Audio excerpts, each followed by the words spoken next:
minutes for you. So thank you. I'm head of behavioural practice at 555, now part of Accenture Song, and have been working in the behaviour change space for about 12 years. Just in case anyone is unfamiliar with dating apps, you swipe left when you're not interested, which is what we wanted people to do when it came to encountering any sort of scams, romantic or otherwise. Okay, so the challenge was it's really a hot topic, and scams have affected so many Australians. So the figures on the screen are just those who have reported the scam, and as you'll see, kind of that really doesn't show the whole picture there. But the next slide, I've got a bit of audio, so we'll see if it plays instantly. But it's a piece of audio from one of the scam victims that we spoke to. If you want to immerse yourself in it, I'd encourage you to close your eyes. But I think you'll hear it's not just financial impact of scams that's often talked about, it's really the emotional cost that they have as well. If I click again. I have my own company, been speaking to some Chinese investors. They said they want to invest in the company. They did want an Australian visa. They want to come here and live. You know, I told them that I was working on a toy for an American client because she wants to do a movie. We were putting feelers out for investment for 50 million. So that's where it all started. I ended up flying to London to meet them and seemed genuine. And then just when the money was transferred, I had to go through an intermediary bank, and I ended up losing 165,000. So it's only finished in the last week. It's been so stressful. I was in too deep, and it was just a little bit, and and then oh my goodness, this is a scam. And during all this, I wasn't well. I got COVID for the first time, so my wits weren't about me. How would you say that your emotional state has been? Straight on to depression. I had an emotional breakdown the other day, and I feel sad now. It's just talking about it, but I just felt the message needed to get out. I have contact with police overseas, and I've got my friends pursuing that, and then I've blocked everyone. So I've just made a clean cut. Hear in his voice just kind of the impact that he made. Of course, there's a huge financial cost. He talked about that, but yeah, just that emotional cost. So what did we want to do? Kind of what role could the government potentially adopt? How could they support Australians combat scams? Who do they need to work with to enable that? Are there other players out there that they could potentially support? So how do we help Australians detect scams, and how do we encourage them to report those scams so then we can support more Australians? So from the outset, there was a specific point of view really as to who's more vulnerable to being scammed, and in a way where vulnerability might lie.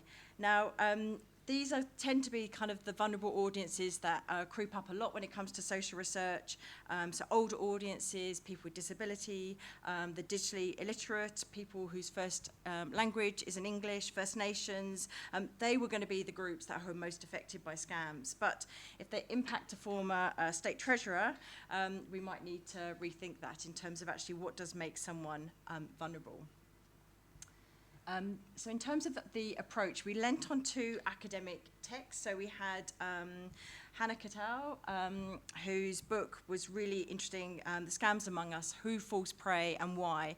And really the conclusions there are, it's not very clear who is actually vulnerable in terms of those demographics, so almost dismissing some of those early kind of hypotheses at RFQ stage. And then Robert Cialdini, I'm sure people have come across him in the room, but he's excellent. So he talks about the science and practice of persuasion. He's got 7 behavioural kind of science principles, and they're widely adopted in scams, which is why that we become so susceptible to them. So in terms of the methodology, really quite iterative, and of course you'd have heard Molly's interview voice in that little clip, and there's a whole team back at the agency I work who were working on this with me. So qualitatively, we really wanted to get as close as possible to that scam moment, understand what's going on in that scam moment and what is making people so susceptible. So we ran an online community with them, getting them to tell us their stories, and we also ran individual depth interviews with small business owners and people who are traditionally kind of more vulnerable, just where depth interview is going to make more sense. Importantly, half had to have either been a victim of a scam, and the other half had to have had some kind of interaction with the scam. And then we did a large piece to really kind of size and prioritise those different characteristics and contextual factors that made someone more vulnerable. But importantly, you really needed behavioural science to understand what's going on in the scam moment, because it happens in a millisecond. It's not at the point of consciousness where people can rationally articulate what's going on. It's happening below the surface. So we needed to employ different techniques to really understand what was happening. Actually, storytelling became really helpful to look at all the different factors that were going on around them that really made them more vulnerable to being scammed. And there's four key concepts I will talk through. So I'll start with the second one, and I guess these will be quite familiar, I'm sure. But just system one was really critical to understanding what's going on in the scam moment. Our brains, that's kind of our brain's fast, instinctive, automatic, emotional response to any kind of stimuli. The first one, optimism bias, like we're all kind of programmed to overestimate the likelihood of positive things happening. The third one, I bet you're all familiar with at work. That's when the effect occurs when a person's lack of knowledge and skills in a certain area causes them to overestimate their own competence. And the fourth one, really critical, hot-cold empathy gap, or we've talked about kind of hot states in this work. So it's where people underestimate kind of the impact of emotion on their decision making. You know, you think you're going to approach a problem, be really rational and kind of weigh things up, but actually it's emotion that drives your decision making in that moment. Okay. So what's going on? Well, everyone kind of that we spoke to, they've got a range of different mental shortcuts they're using to detect scams. And some of these might be familiar to you. There's some obvious kind of visual shortcuts they're using, poor grammar, bad spelling, etc. The formatting is completely wonky. Just interaction, the way someone's interacting with you, whether it's via text or telephone or email, doesn't feel right, doesn't feel very authentic or genuine. Might be kind of your personal context, like, given your circumstances, this just doesn't make sense. I didn't cross that toll bridge when they said I did. I didn't kind of enlist a builder right now. And people also employ protective behaviours. So interestingly, the most effective method is just to ignore the scam, which older people tend to do quite well for various reasons. But these are all largely self-taught, picked up. It's not like there's a best practice out there that everyone adopts. They're all kind of imperfect, and you're either trying to block them in the first place, so you might download something, or you're deflecting them kind of when you encounter a potential scam. But there's a lot of variability in terms of what different people are doing. But importantly, like, we're all susceptible to optimism bias. So we are hardwired to overestimate how good we are or how unlikely it is that we're going to be a scam victim, and our ability to avoid being scammed. Because people who get scammed, they're not tech savvy, they're probably maybe a bit more illiterate, they're more gullible, they're more persuadable. It's not going to be me. And the Dunning-Kruger effect there, everyone overestimates their own ability. So we had 3 in 4 report high ability to detect and protect themselves against scams. So again, you're overestimating your ability to protect yourself. Interestingly, less so amongst younger people, probably because they're more aware of different ways of being scammed, more sophisticated when it comes to online digital tech, and First Nations audiences as well. So I thought that's super interesting, just in terms of those two audiences don't necessarily overestimate their own ability.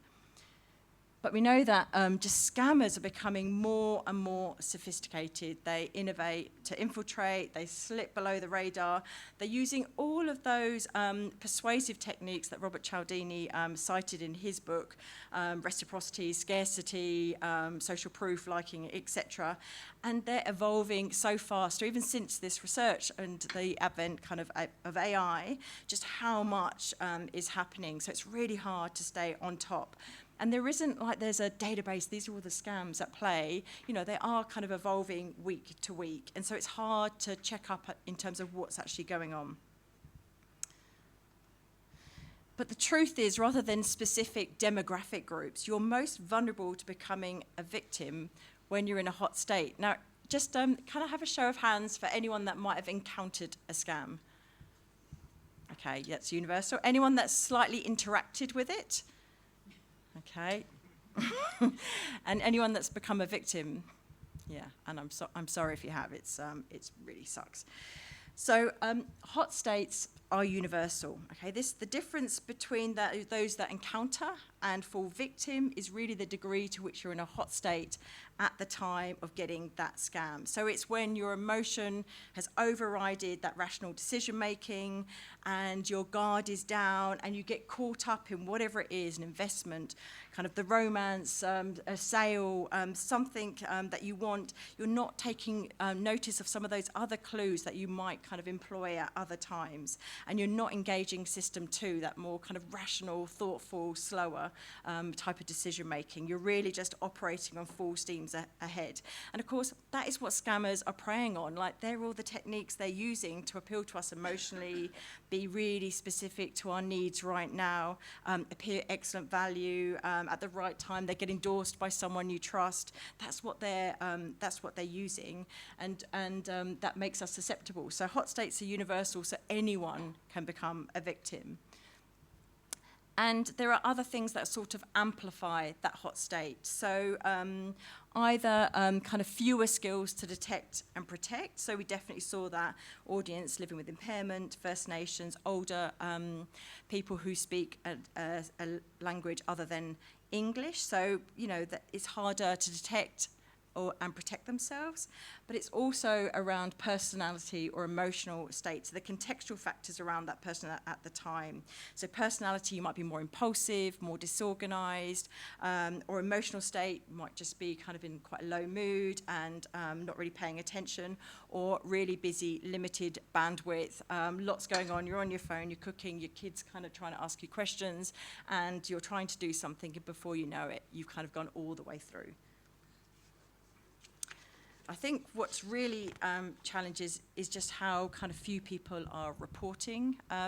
So those numbers I showed right at the beginning. So 1 in 4 are reporting a scam. So you can see how many more scams are experienced that just aren't being reported. And there's such a stigma around being scammed because, well, I must have been foolish. It's only the gullible or less tech savvy. So that's now me, and I don't want to kind of admit to that.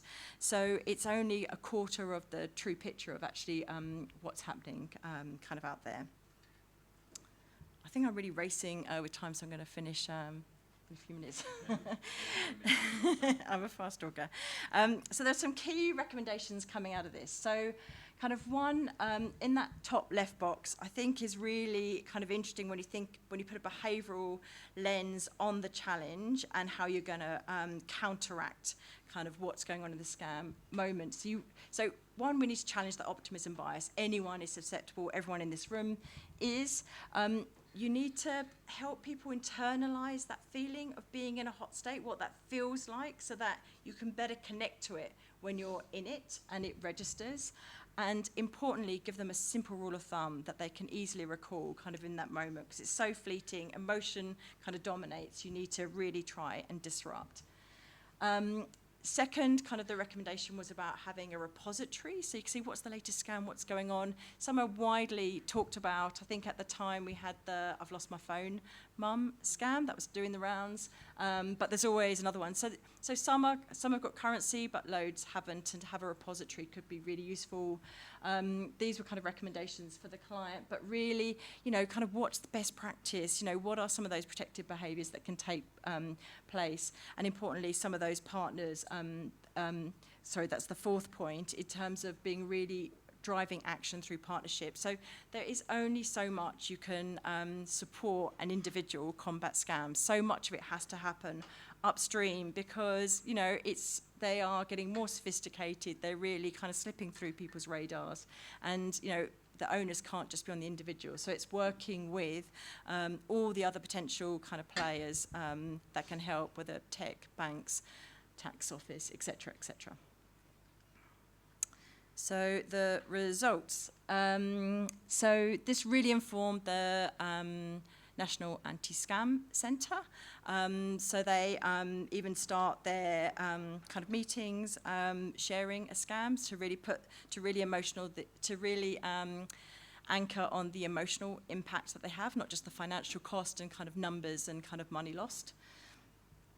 So really important work, and they it's a cross-body organisation working with lots and lots of different kind of partners that can potentially support upstream, as we talked about.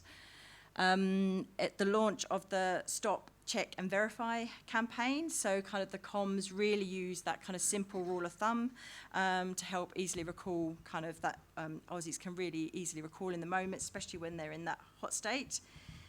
And lastly, everyone is talking about hot states. So we've got kind of within the ABC News. Second is Katrina Lowe from ACCC. So she's talking about hot states. Choice Magazine's talking about hot states. So it's really kind of useful framing, just thinking that in terms of kind of what increases someone's vulnerability and susceptibility. And that's it.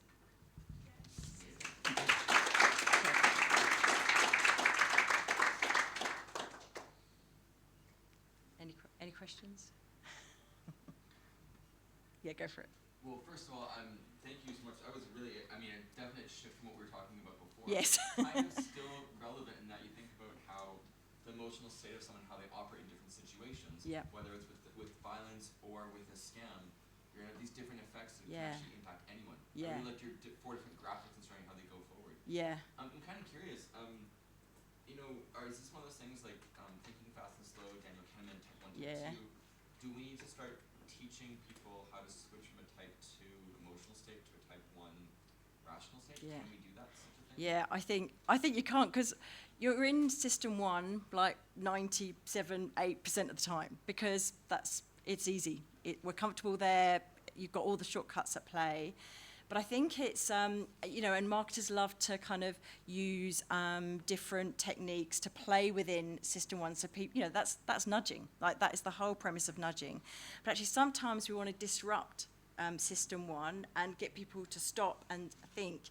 And, that's quite hard to do when you're in the moment. I mean, we've, and Amy has worked on this, we've done some recent work with, for Queensland Health around sexual health, and the hot state could not be more appropriate in terms of the behaviours we're trying to drive, which is condom use and STI testing. Condom use in particular, like, how do you disrupt that hot state?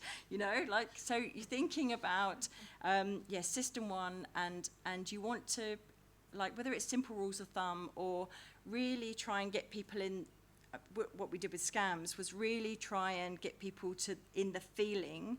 So that's what the comms would have to show, because in a way that's what you're going to more ably relate to in the moment. It's not going to be text education. You want to feel it. That's much more going to appeal to kind of system 1.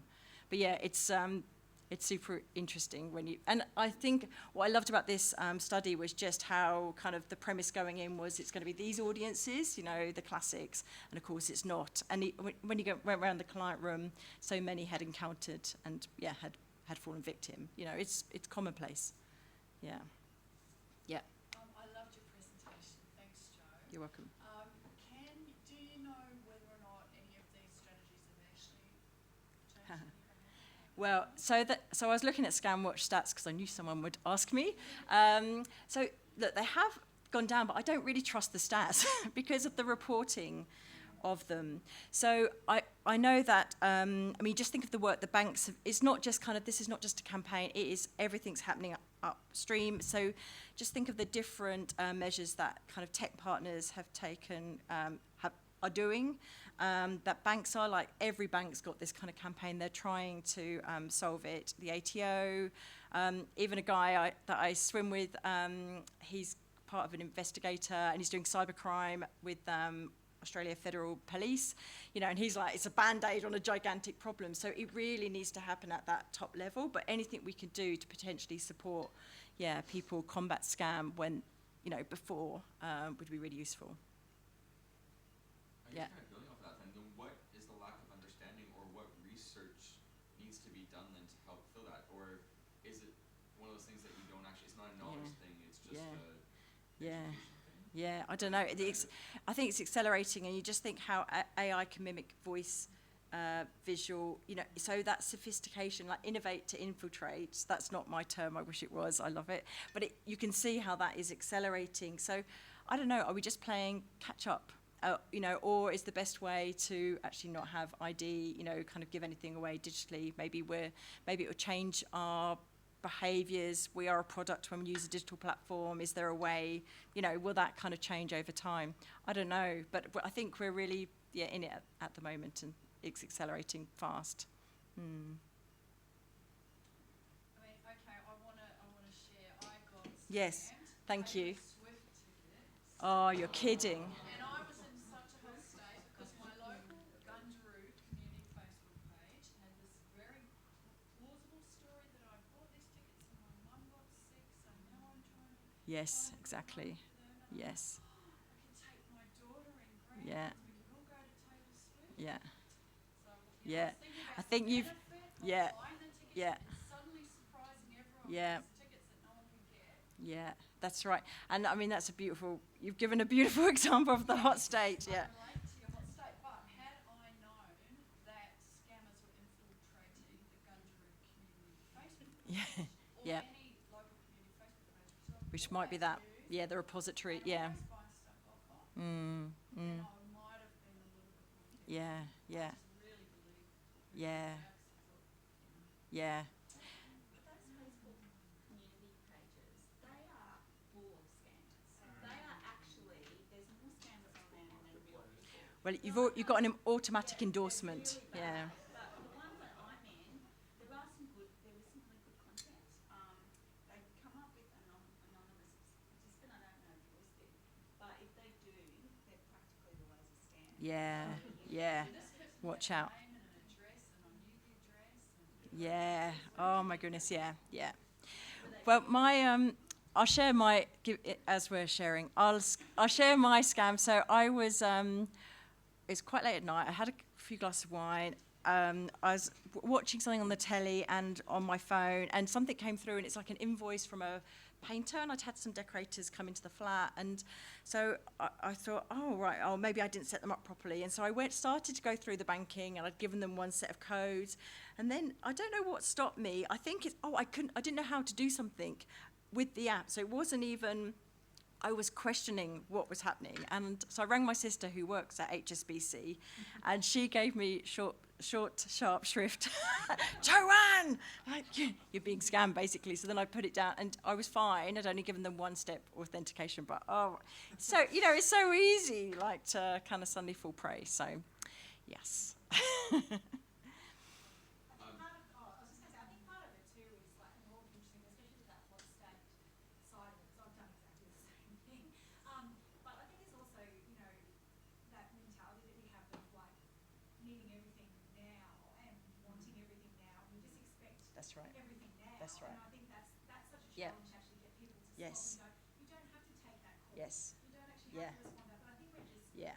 so used to like having to be online and Yeah. doing stuff all the time that's where I think trying to encourage people to actually just pause Yeah. to think Yeah. is a real challenge. I because totally we agree want with you. everything Yeah. like this. Yeah. And plays perfectly into scammers. Yeah, which is why older audiences on their laptops, when they do things more slowly and they read all the text, are often less vulnerable. Yes. because they're doing that, you know. Whereas we're on a digital phone, we're walking somewhere, you know, there's a lot else going on. You're much more kind of prone. Yeah, and yeah, interesting. The other thing I'm hearing around the room with everybody sharing is that with the 1 in 4 actually reporting it, there is obviously that guilt and shame and, oh, it wasn't me. But if we do share more often, the conversations happen more often, it's more top of mind. Yeah. So when you are in that hot state, it's more easily to go, oh, this happened to Amy. Yeah. I remember her telling me about that. It's like that normalizing. Yeah, And I feel like this topic, it's not done as much. Like it's something that some topics are normalised. Like with children, when you've got a baby and the baby's under 1, your mother's group, everybody's like, oh, my baby did this. Do yours do that? And behaviours that you're not sure about suddenly become normalised. Or with something like this, it's not normalised to talk about it. You don't want to be, you know, admitting in front of Yeah. people, I got scammed on the weekend. yeah, But if we could do more of that, perhaps we could be giving each other more permission to stop and think when they are in that hot state. yeah. I totally agree with you. Just take the stigma out. Yeah. So Joe, are you aware that I think it was Queensland Transport, they tried to do a road safety campaign that was around the victims of car accidents and deaths, talking about how awful it was to lose someone, and it was aiming at changing community norms towards road safety behaviours. This one, I think, if there was a sort of somewhere that people who've been scammed could share those experiences, and anyone who was concerned could log on, I think it might actually work better than road safety. Because just not knowing that they do it that way, or for this topic, or that you're more likely on a phone, or those things could help people. And once you've been scammed, I think, hide the vigilance. Yes, that's right. And you want to Yeah. tell everyone so Yeah. that it doesn't happen to you. Yeah, totally. Yeah. So is that something they would consider, do you think? Would they consider? I don't know. I mean, they're doing an awful lot. I do think I think comms has got, I think, yeah, destigmatising is probably a good role for comms. Like comms has, a limit in terms of behavioural change, I think, sometimes. Did you have a question? I was just, I guess, going to comment on, like, you know, 1 in 4 people even report this, and I feel like part of that, especially as like a younger person with younger peers my age, is like it's so easy to be dismissive in like that Dunning-Kruger effect of like, oh, I can recognize it, it's stupid, it's not going to happen to me, and so like Yeah. I see these scans and it's just like, oh, it's so obvious, like there's no need to even, I'll just delete that, and I think that there's like a real challenge in like getting people to recognize that it is important to actually like report that and make people aware of it. Yeah, but we were looking at how do you report encounters as well as Yeah. victim, because there's a financial incentive, but the banks kind of pay that. So then, do you bother reporting it? So there's a lot of work to be done. I didn't present that part, but yes, there's a lot of work to be done, kind of in terms of driving, kind of reporting behaviours. Yeah, Well, It's just from me and pretty lunch. early to Yeah. having lots and lots of discussion. It's that's amazing. all right. No, it's good. I prefer the Um, discussion. In sharing, my favorite is the My Way. If you are a Canberra resident,